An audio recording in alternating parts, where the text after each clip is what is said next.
You've got to be able to write and read really well. Well, writing is communication. It's how you talk. It's how you talk to people. It's how you communicate. I think students need to be able to write in some capacity in whatever profession or academic program they go into. I constantly talk to my students about, when you guys are going to be in high school and college, you guys are going to have to write big papers. I think it's important to have correct spelling and correct language in there as well. So right at the outset, writing is really important. The thing that is pretty constant and incessant is email. Everyone is communicating via email, so you need to at least be able to know how to write an email.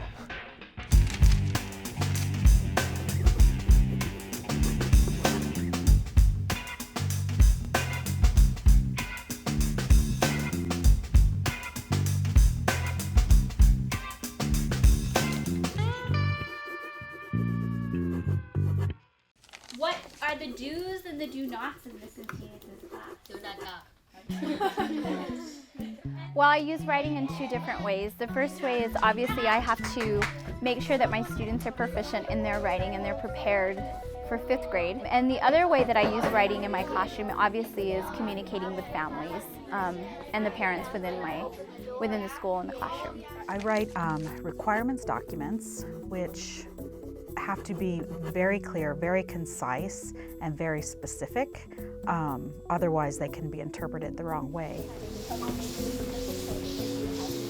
I notice your blood pressure's been a lot better too since they changed your medicines. Yeah. I use writing just about every day, every hour. I have to chart in patients' progress notes, their outcomes for the program or how they're progressing through the program.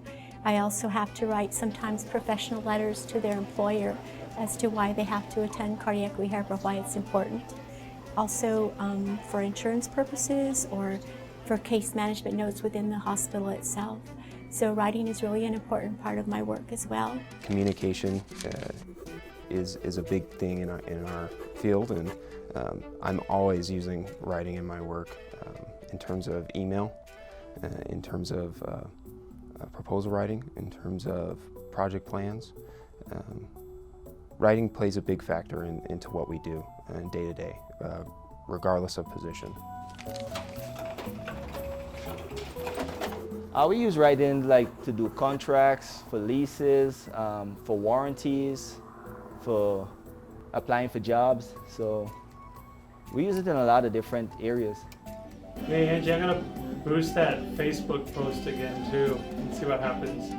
We have grants that are needed to be written all the time, and that's done collectively with a staff of about 5 or 6 people in particular who write that. I know our funders are screening grants, and they typically, whenever they get the chance, remind us, if you have typos, misspellings, we don't think you're professional. Why would we want to give you $5,000, let alone $20,000 to $50,000 if you can't communicate in writing?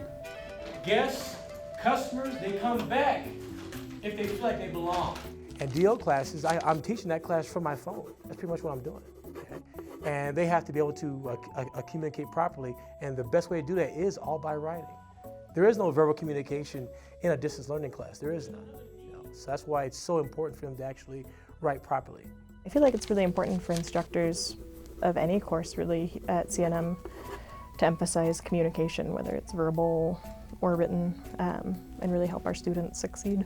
Before you even get into a college or a university, they're going to see you on paper first, and so it's really important that you learn how to write.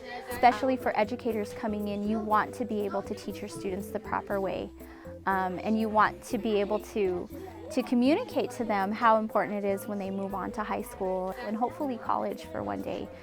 A lot of students, they have no idea how to do a resume because most of them, they just get out of high school, you see. And a resume will make or break you actually getting a job interview. So if you don't know how to, again, critical thinking, if you know how to write it properly, it'll increase your chances of getting that job. So that's why it's so important for us to actually make sure that they do have good writing skills.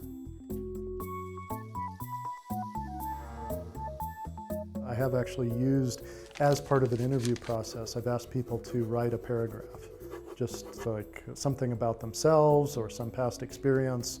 And I want to make sure that they can write on the fly, write clearly and concisely, in a way that's understandable. It's that important to the job, even in a technical field, because people have to be able to communicate.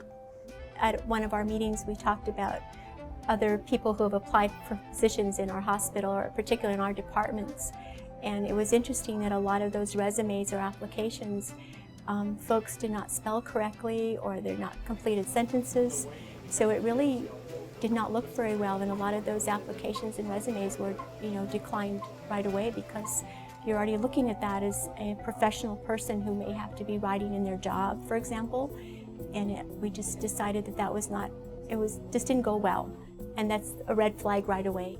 If something were not written well, if requirements were misunderstood and the product was built the wrong way, we would not be able to deliver to the customer, and that would be a loss of millions of dollars to the labs. Reading is really important because you can't fix something if you don't understand it, and every car has different systems on it. Some cars carry as high as 40 computers.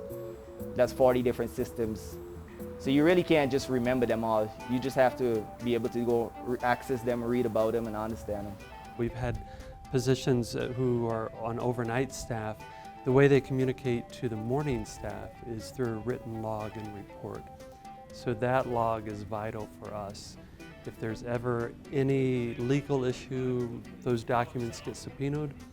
And if the writing's not clear, or the intent of what was being written is unclear to somebody from the outside, we may know what we're saying, but the shorthand doesn't translate. And so we have had staff not gain a promotion in position because they're not able to do that component of the job.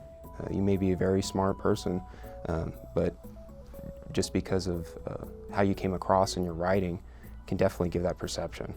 And that is something that's hard to overcome when someone feels that you are incompetent. The fact that I write well, I think, gets you some attention. People come to you if they need something written, and that can get you notice, and I think it definitely facilitates movement, particularly into kind of a management role. If you've got two people and their skill sets are relatively equal on the technical side, the person who is able to communicate better is going to be the one that advances. Kids do not like to write, but I think after being in my classroom and doing it daily, it really helps they can see how powerful it can be. It's very important. I can't stress that, and that's why I'm here today, because I think it's so important. It's a reflection of who you are and what you represent. I'm representing this hospital, my work, so I think it's really important.